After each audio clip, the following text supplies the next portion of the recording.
This is the connected mode in the latest release of Tetris Effect, and there's a really cool story behind the person on the team at Enhanced Games who was in charge of designing it, as he went from being a fan of the original release to having a leading role in making the next release happen. My current role is multiplayer lead game designer.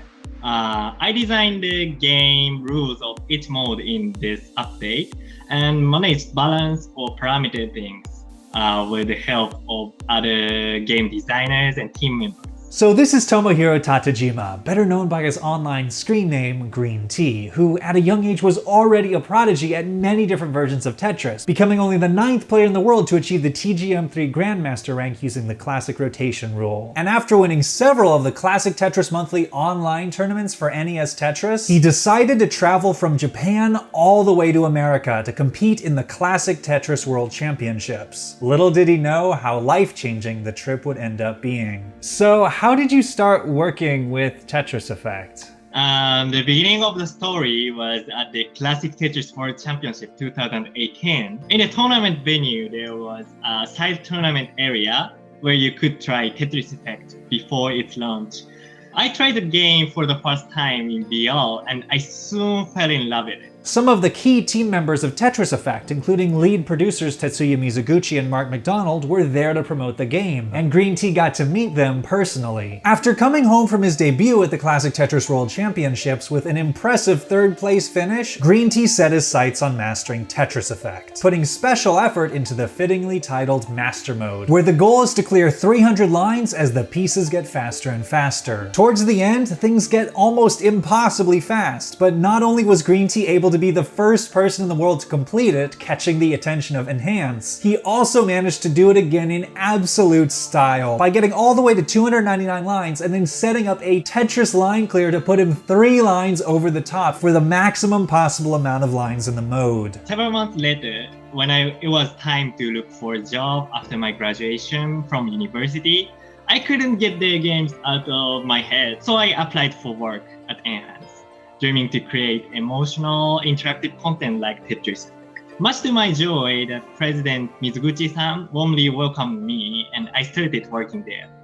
It was a big fortune that I could be a member of the project to make a multiplayer expansion on Tetris Effect. So Tetris Effect Connected's multiplayer modes have a ton of cool stuff in them, which I've covered in the other deep dive videos, but the Connected mode is really the flagship mode of this release. It's an ambitious format that doesn't pit players against each other, but instead has them work as a team. So what was the inspiration behind the Connected mode?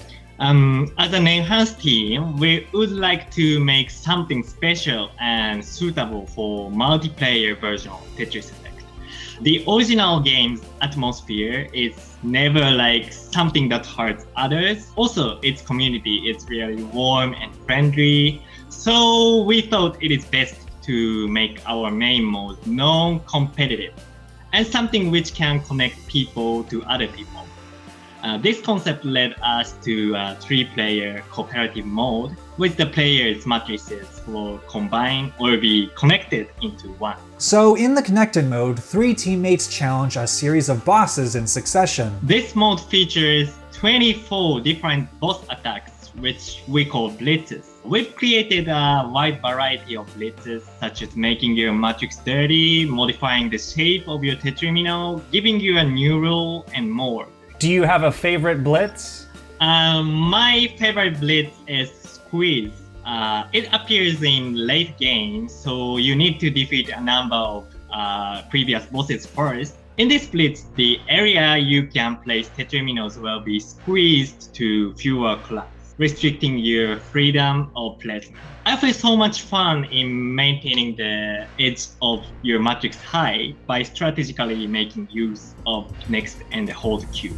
In between surviving blitzes, the players have a way to fight back. By clearing lines, they slowly fill up a connected zone meter below their playfield. Tetris line clears, T-spins, and other standard bonus maneuvers help speed up the process. When the zone meter is filled up, the beat of the background song drops, and all the matrices fuse fused together into one giant version of Tetris Effect's zone. Completed lines now stay on the screen, and the goal now is to work together to fill up as many lines on the board as possible. Each player takes their turn placing pieces one by one on the playfield. Your piece lights up when it's your turn to go. It's best to try and figure out what your plan is so you don't hold up things too long when it's your turn to go, and to keep an eye on what the other players are doing so you don't mess up where they're trying to put their next piece. You don't need to worry too much about creating holes because magic minnows occasionally appear and you can easily recover holes. The magic minnows are bright purple, and when you place them, they push down any blocks below them until there are no gaps left. They can help a lot in resolving a hole buried at the bottom or recovering from a mistake. When the time runs out or one player can't place their piece anywhere within the playfield, the zone is over and all the lines are added together into a giant attack that adds a bunch of lines of white garbage to the boss's matrix. When the boss tops out, it's been defeated. So now it was time to try out the connected mode, and joining Greentea and I for the session was Kirby703, a world record holder for the zone and the namesake of the 21-line Curbtris. She had previously joined me to try out the zone battle mode, but told me afterwards that this was the mode in the demo that she was most looking forward to playing with other people. And immediately, Kirby got off to a roaring start with 2 all clears, quickly filling up our zone charge so we could enter the zone. You're too fast, too fast. But then she did something unexpected. Nice. Wait, what the heck? Huh? Who is blue? Me. I did that. Oh, did you know it was all gonna fall down? Yes. What? How? I played this a little bit before our showing of it. So it turns out that when you enter the zone, the material already in the matrices sinks down in a cascade to remove all the gaps. This feature was added because without it, players would have to deal with previous holes on each of the rows from all 3 of the boards, which would make it really hard to clear lines. So the strategy before entering the zone is just to throw a bunch of stuff on the screen. That's what I did. All right, zone coming, time to spam to the left, right, and center. Boom. Thought I came up with the strat. It's amusing. But as Kirby and I had fun spamming pieces down before the zone, I noticed out of the corner of my eye that Greentea wasn't doing the same. You just see, like, Greentea's board looks perfect, and then Kirby and I just have just a mess. And Greentea told me later that there are 2 reasons for this. The first is that if you use the strategy too much before entering the zone, there's a chance your board could be very spiky and run the risk of snagging a piece. Oh man. So bumpy. Alright, I have some room over on my side if you need to dump anything. That's okay. I'll just magic Mino it down later. The second reason is that any lines you complete in the zone because of the initial cascade, or from Magic Minos pushing down pieces to clear lines, add very little power to the attack compared to lines filled in manually. So while these game mechanics can save you in a pinch, it's best not to get in the habit of using them all the time, because against the harder bosses, you're gonna need all the attack power you can get. So as we continued playing, we started encountering the blitzes. Huh. Some of the early ones weren't too hard. Uh-oh. Well, that wasn't hard. That made the board better.